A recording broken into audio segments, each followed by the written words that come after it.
C'est quoi déjà le machine learning? Le machine learning est un sous-domaine de l'informatique qui se concentre sur les algorithmes qui aident un ordinateur à apprendre à partir de données sans programmation explicite. Donc, c'est un domaine de l'informatique qui se concentre plus dans la création des modèles, dans l'automatisation. Généralement, on l'appelle en français l'apprentissage automatique. Donc, on essaye vraiment de pousser l'ordinateur à apprendre automatiquement à effectuer certaines tâches en utilisant un ensemble de bases de données, un ensemble de datasets et en l'entraînant. On va voir qu'il y aura l'entraînement supervisé et l'entraînement non supervisé. On verra plus tard quelle est la distinction entre ces différents types d'entraînement.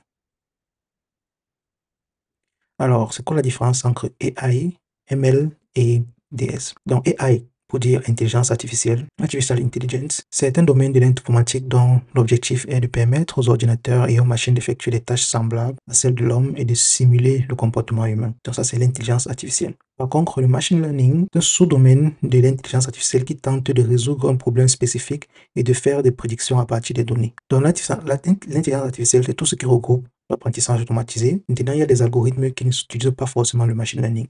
Il y a des algorithmes mathématiques qui utilisent certaines formules pour résoudre de façon automatique certains problèmes. Et ça entre toujours dans les AI. Maintenant, lorsqu'on entre dans le machine learning, c'est plus à partir des données, comme on dit des datasets, des données d'entraînement, données des tests, qu'on va essayer de créer des modèles pour que ces modèles puissent apprendre à résoudre des tâches précises. Comme exemple, on connaît tous ChatGPT aujourd'hui, nous utilisons tout ChatGPT. Et ChatGPT, par exemple, c'est un LLM qui est beaucoup plus poussé à la base dans la génération de textes. Maintenant, il a tellement ingurgité en fait des données, des datasets, qu'il peut maintenant répondre aux questions des gens avec un degré de fiabilité plus ou moins correct.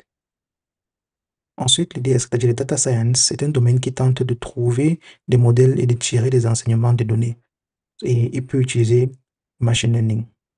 Donc, les gens qui font data science sont plus dans l'analyse des données, la classification des données, le nettoyage des données. On va voir plus tard en quoi ça consiste.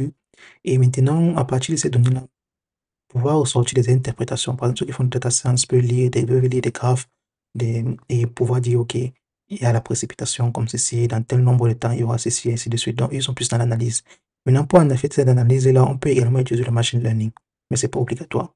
Donc, tous les domaines se chevauchent et tous peuvent utiliser le machine learning, plus ou moins à certains niveaux. Alors, la configuration, comme il dit, ça ne nous intéresse pas. On va directement passer à l'introduction au machine learning. Du coup, quels sont les types d'apprentissage? L'apprentissage supervisé, donc le supervised learning. Le supervised learning utilise des entrées étiquetées, c'est-à-dire des entrées labellées, pour former des modèles et apprendre des résultats.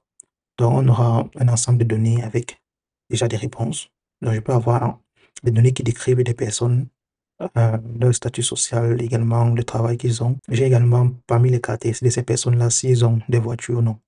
Et à partir maintenant de ce dataset, tu vas créer un modèle qui pourra prédire plus tard, à partir des caractéristiques d'une nouvelle personne, si cette personne peut hypothétiquement avoir une voiture ou non.